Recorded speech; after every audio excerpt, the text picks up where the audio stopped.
ईरानी विदेश मंत्री की हमास लीडर से कतर में मुलाकात हुई है। इजरायल युद्ध के बीच एक बहुत बड़ी खबर है और यह मुलाकात किस लिए हुई, यह सवाल है। ईरान के विदेश मंत्री ने हमास के लीडर से मुलाकात की तस्वीरें आपके सामने। कतर के दोहा में कुछ देर पहले दोनों की मुलाकात हुई है। हमास लीडर हानिया से मिले हैं ईरान के विदेश मंत्री और ये उसकी तस्वीरें हैं। तो कतर में ईरान के विदेश मंत्री हमास के लीडर से इस युद्ध के दौरान क्यों मिल रहे हैं? बैटल ऑफ गाजा के दौरान ईरान के विदेश मंत्री अगर हमास के लीडर से मिल रहे हैं तो यह कहानी क्या कहती है? आइए जरा बिग वॉल पर आपको दिखाता हूं। गाजा युद्ध में क्या ईरान की एंट्री हो चुकी है? वो मैं सवाल इसलिए पूछ रहा हूं क्योंकि क्या ईरान ने हमास को ऑलरेडी समर्थन देना शुरू कर दिया है? दिखाइए पीसीआर। यहां पर आपके सामने कुछ मैं यहां फैक्ट रखना चाहता हूं। देखिए 15 जुलाई कतर, ईरान की चेतावनी। गाजा युद्ध में ईरान की एंट्री कैसे हो रही है इसको आप समझिएगा। 15 जुलाई कतर में 15 जुलाई को यानी आज एक मीटिंग होती है जहां पर ईरान के विदेश मंत्री से हमास लीडर मिलते हैं और ईरान की चेतावनी भी आ जाती है उसी दौरान। ईरानी विदेश मंत्री की मुलाकात की तस्वीरें आप देखिए। ये इस्माइल हानिया से मुलाकात हुई है उनकी, यहां पर ये तस्वीरें आपके सामने हैं। अब यहां से कुछ मैसेज यहां से आते हैं। क्या मैसेज है, क्या कहा जा रहा है, क्या बयान है? देखिए, फौज के दम पर गाजा खाली ना कराएं, यह पहला बयान। दूसरा, इजरायल को हमले रोकने होंगे, यह ईरान की तरफ से कहा जा रहा है। तीसरा, नहीं रुके तो ईरान को दखल देना होगा, यानी ईरान इसमें दखल दे सकता है, यह कहा जा रहा है।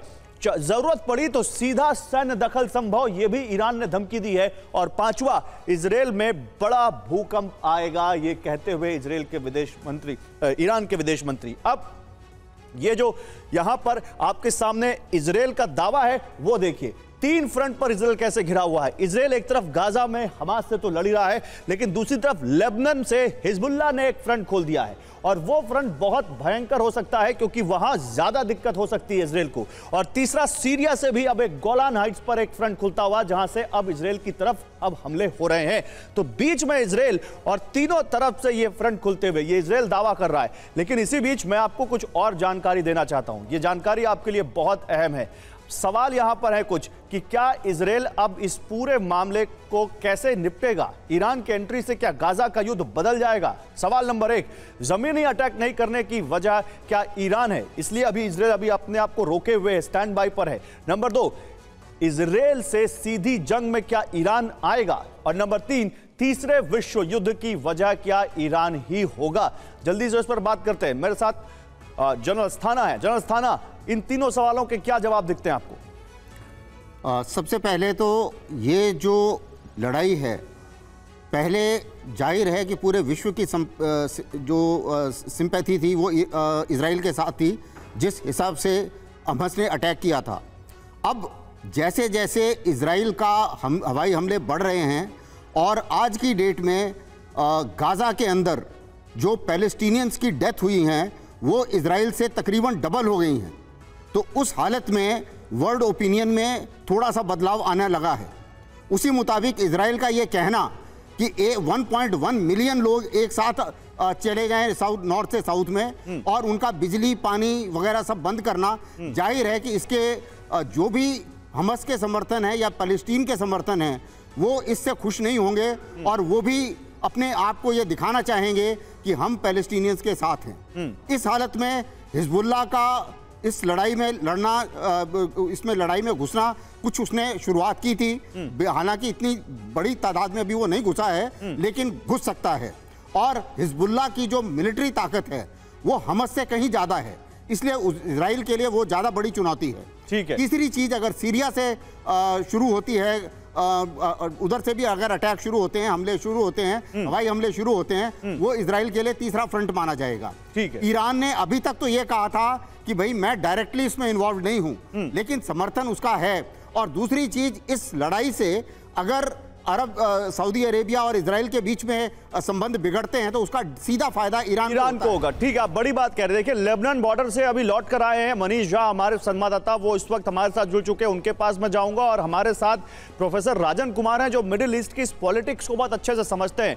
प्रोफेसर राजन कुमार और मनीष, मैं आप दोनों के पास आ रहा हूं, लेकिन कुछ यहां पर डेटा, कुछ तथ्य अपने दर्शकों के सामने रखने के बाद, अब गाजा युद्ध में ईरान की एंट्री कैसे हो सकती है, आप इस बात को समझिए। क्या यहां पर आप देखिए, ये आपके सामने ईरान वर्सेस इजराइल को देखें तो यहां पर ये आपको देखिए, ये यहां पर ये मेडिटेरेनियन सी के बगल में इजराइल दिख रहा है और उधर वहां पर आपको ईरान दिख रहा है। दोनों की सीमाएं कहीं से नहीं मिल रही हैं, लेकिन ये ईरान जो है ये इजराइल का सबसे बड़ा दुश्मन और हमास का सबसे बड़ा समर्थक बनकर उभरा है। और यही सवाल है कि क्या ईरान अब इजराइल के खिलाफ इस युद्ध में डायरेक्ट एंट्री मारेगा? क्या ईरान वर्सेस इजराइल हो जाएगा ये युद्ध, जो अभी Israel versus Hamas, Israel versus Hezbollah, Israel versus Syria में जो इस वक्त छिटपुट वहां पे घटनाएं हो रही हैं, वो जो 3 फ्रंट खुले हुए हैं, वो एक बड़ा देश आकर क्या हमास की मदद करेगा, क्या यहां हिजबुल्लाह की मदद करेगा?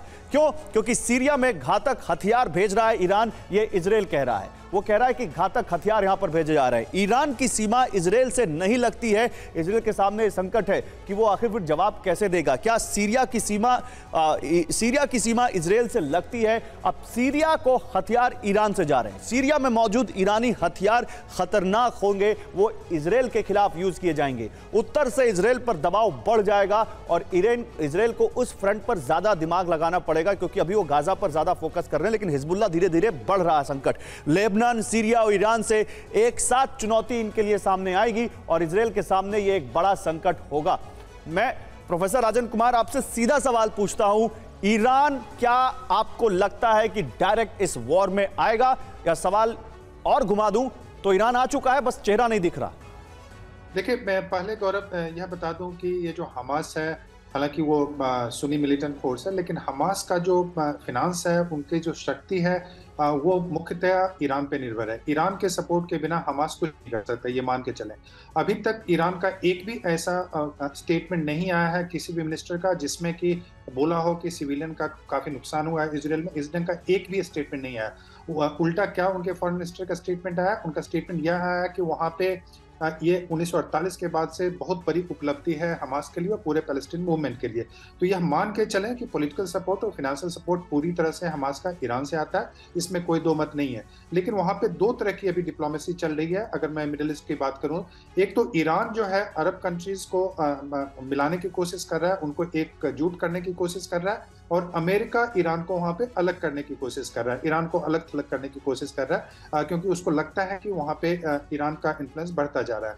अब ईरान ने क्या किया कि अभी आपने देखा कि सीरिया के जो हेड हैं उनसे मीटिंग की, हिजबुल्लाह का जो चीफ है उससे मीट किया, और हमास के चीफ में भी कतर, जिसका फोटो आप दिखा रहे थे, तो वहां पे भी उसकी मीटिंग हुई है। तो ईरान इस ढंग के फोर्सेस को वहां पे मोबिलाइज करने की कोशिश कर रहा है ताकि इजराइल पे दबाव बनाया जा सके।